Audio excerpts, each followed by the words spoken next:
Software engineering talent, really tech talent in general, is absolutely critical for us. I mean, that's what we are. We're a tech company.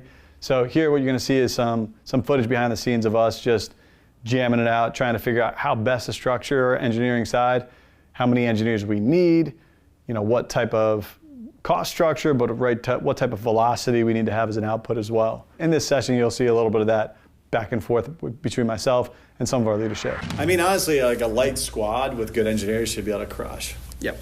Like one engineer with the designer and product manager should get a lot done. Ooh, that's going to be really tough.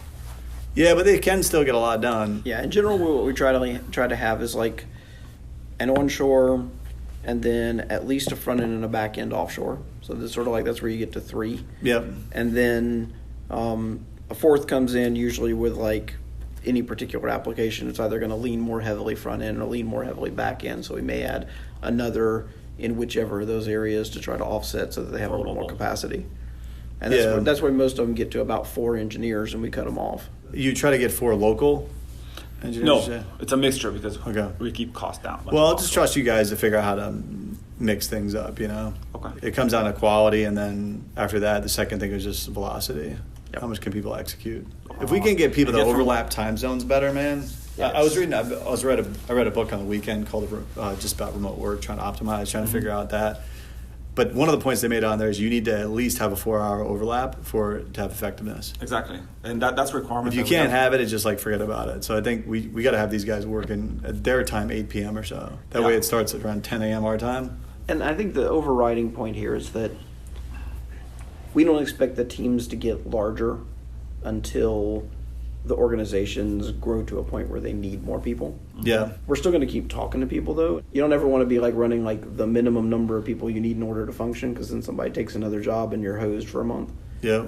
So you always want to have a tiny little bit of slack, but just sort of the minimal amount to be able to survive a shock.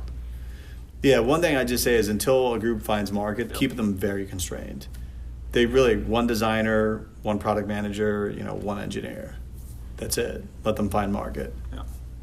It sounds pretty ruthless, but I think it's fine. Once you know we have market with something, then we should build the heck out of it. But well, and there's so much symbiosis between our front end and our back end in the stack that we're building in that pretty much anyone coming in who has familiarity with the back end can function on the front end and vice versa. To summarize on like a constrained company, then if we have one like insanely good lethal engineer per small company, that's what I'm looking for. Mm-hmm.